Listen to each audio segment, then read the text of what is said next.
Good evening, ladies and gentlemen. My name is Matt Browning, and I will graduate with my MFA in acting this June from the theater school. Thank you. In 2008, our next alumni honoree established her own production company, Sine Timore Films. The Latin phrase sine timore means without fear, a fitting description of the way Stana Katic has tackled her career and her life's passions. As an artist, Stana is interested in telling interesting and impactful stories. Her own begins with growing up in Winona, Ontario, and then continuing on to Aurora, Illinois, eventually training at the theater school and then moving to Los Angeles. Since arriving in LA, she's been very busy portraying characters in amazing stories both in film and on television. Some of her feature film credits include roles opposite major stars like Daniel Craig in Quantum of Solace, Morgan Freeman and Greg Kinnear in Feast of Love, Samuel L. Jackson and Eva Mendes in The Spirit, and Richard Gere in The Double. This past year, Stana completed production on the feature film CBGB, which presents an inside look at New York City's famed punk rock nightclub. Stana portrays Genya Ravant, a music producer and former lead singer of the 1960s rock band Goldie and the Gingerbreads, and stars opposite Alan Rickman, Rupert Grint, and Joel David Moore. But perhaps the story she's most known for is the one that she tells alongside Nathan Fillion on ABC's hit show Castle. In an interview, Stana has shared, "I'm surprised by how many people are aware of our show when I get out of my cave of creativity. But fans certainly aren't surprised at her continued success and her role as NYPD detective Kate Beckett." Parts of Stana's own story that everyone might be surprised to know is that she plays multiple sports and often performs her own stunts. She sings, she speaks 5 languages, and holds dual citizenship in the United States and Canada. Stana also started a campaign in 2010 called the Alternative Travel Project, in an effort to improve the environment, create a greater sense of self. You want to say it? Go ahead. And to make Los Angeles its better self. Yeah, great. Yeah. Did you like it? What? You did great, by the way. Yeah. And you pronounced my name beautifully. I Thank did. you so much. Yes, I did. There's more if you want to No, hear I it. can't handle it anymore. It's not your fault. You're wonderful. I just can't talk about me anymore. I am going to say this one last Yes, time. do it. Is that all right? Go ahead. Yes. So tonight, Yes. we honor her courage as we present the 2013 Alumni Excellence in the Arts Award to Stana Katic.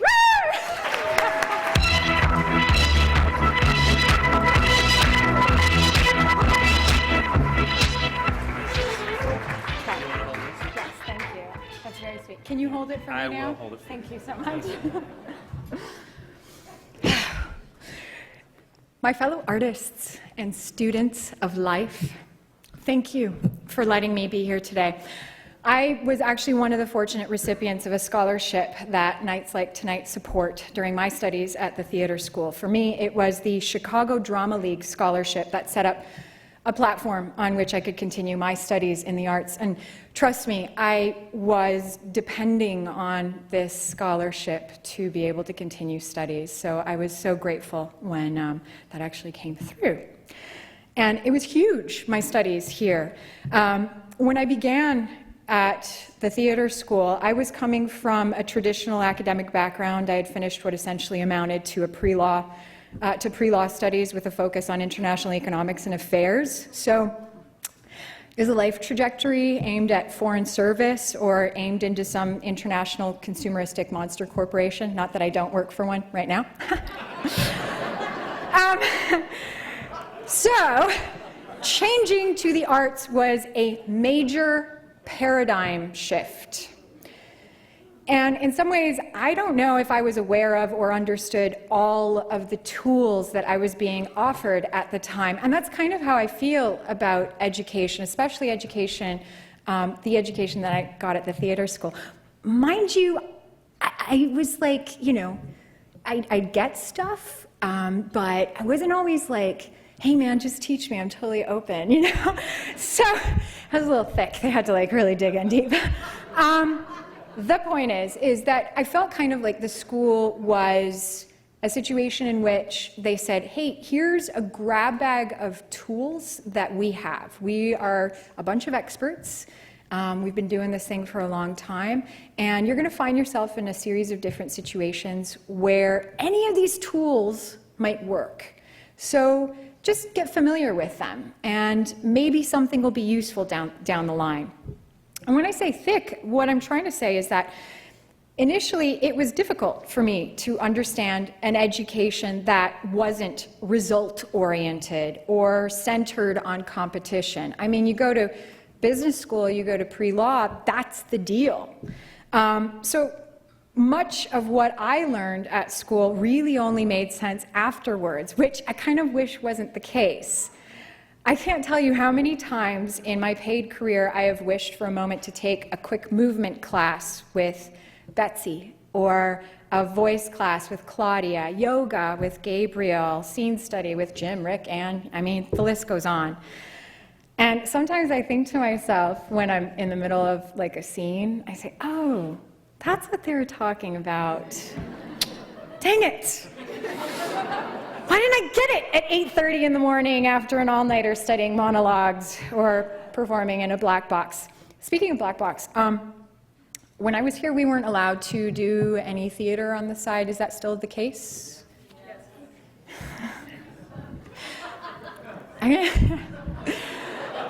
I'm going to share a story.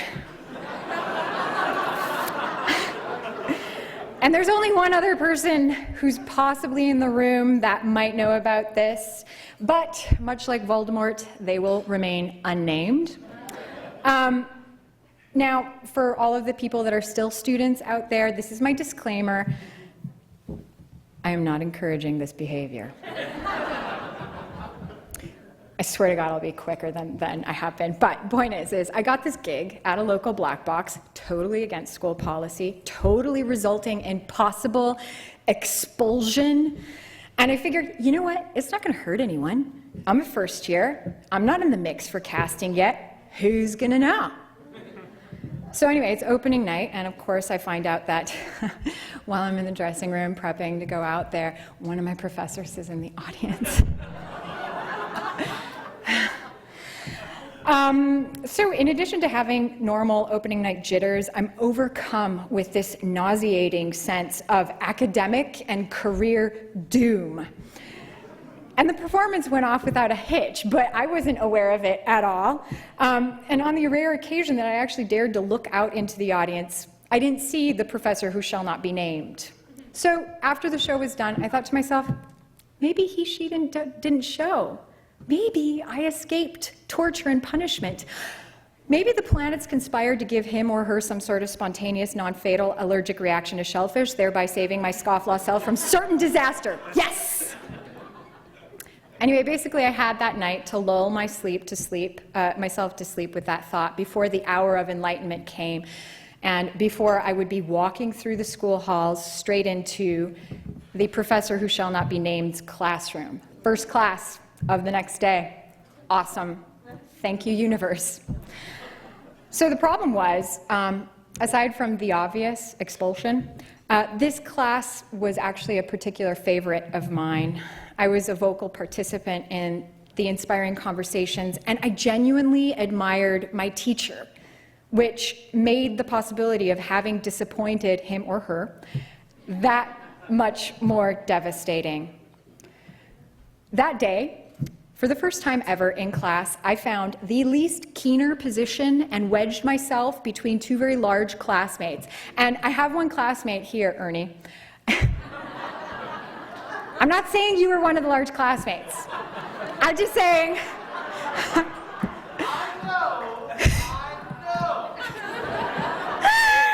I'm just saying I sat between two people so I could be unseen and unheard as I suffered through the class. And it didn't work. The professor spotted me. He asked he or she, asked to chat after class in his or her office. Anyway, as we would have it, we were talking about the era of the Greeks, and in the thick of talking about Antigone. So for those of you that are unfamiliar with Antigone, it's basically an ancient play about a young woman who disobeys the king and gets killed for disobeying the king. Oh, God. So, an hour and a half of Antigone, and let me tell you, the professor who shall not be named laid it on thick, while managing to find the one sliver of a standing position in which all of his or her pointed commentary would laser through my large classmates and land directly in my lap. At least that's the way it felt on my end.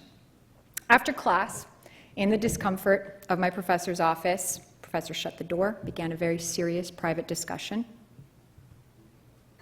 I saw you last night. Silence. I realized at that point that my belly button was very interesting. I tried to focus on my belly button. I thought a lot about my belly button. The professor said, "You do know it's not allowed." "Yes," I mumbled. Silence. "Why did you do it?" "Because I love it."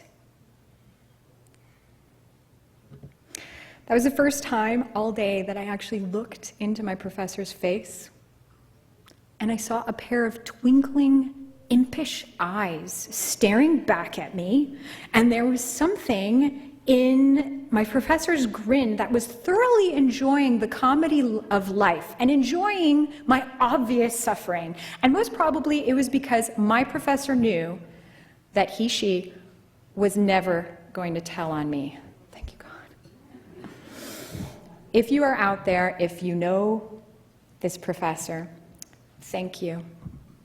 Thank you for not ratting me out. You were one of the many gifts that I have had that has led me to this place right here, right now. If it wasn't for you, I never would have had to do those journal entries for Gabriel, our yoga guru, who pointed out how many times in my journal I wrote, "I think," and had me go back and re-explore my five senses through "I feel," encouraging me to listen to a subtler, intuitive part of myself. Again, paradigm shift. If it wasn't for you and others at this school like you, I wouldn't have gotten to do mask work on Imogen and explore what it meant to be a phoenix. We're studying Shakespeare in our movement class, using his metaphors to explore movement through animal references he makes for his characters. I mean, it was incredible. We had foxes, fish, snakes, monkeys, all of us working on monologues in this open movement room. And my character was compared to a phoenix, which is great, but I mean, it's difficult to find on YouTube. And what's interesting is in the months leading up to this classroom exercise, I was having these vivid dreams. I was writing abstruse poetry about these dreams. There was something that was shifting, something was evolving or mutating, perhaps. And whatever it was, I didn't have a conscious awareness of it. One recurring dream that I had was that I was inside of my body, aware of myself, and at the same time I was outside viewing my being objectively. And in this dream, my ribs were cracking open on the sides. And as I was taking a breath, I was lifting my arms, and through my ribs, these wings that were attached to my arms were unfolding. Anyway, when I went to study a phoenix, I was looking for some kind of characteristic that I could use in movement class, something that I could use to play with the fish and the fox and the other creatures. And what I got was little in the way of behavior. I got a lot in the way of symbology, rebirth, resurrection, regeneration, renewal.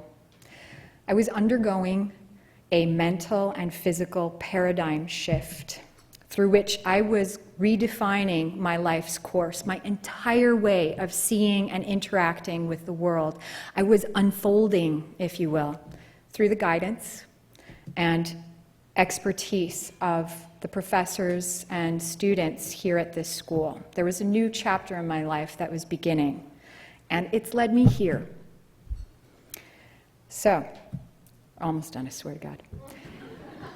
Recently, I got to play the part of Lenore Kendall. She's a Love Generation poetess. And she said the following, and she talks about poetry, and I don't think that it's exclusive to poetry, because poetry is art. Life is art. Acting, directing, writing, lighting, Paul Miller, is art. She said, poetry is alive because it is a medium of vision and experience. It is not necessarily comfortable. It is not necessarily safe. When a poet censors his vision, he no longer tells the truth as he sees it. This results in an artificial limitation imposed on an art whose direction is beyond the limits of the conceivable. There are no barriers to poetry or prophecy. By their nature, they are barrier breakers, bursts of perception, lines into infinity. I thank all of the faculty and students here that were part of guiding my path into this sandbox of truth seekers, barrier breakers, and scofflaws. And I look forward to playing with each one of you. You guys have given me a huge gift in life by having a hand in the continuing evolution of my being. Thank you.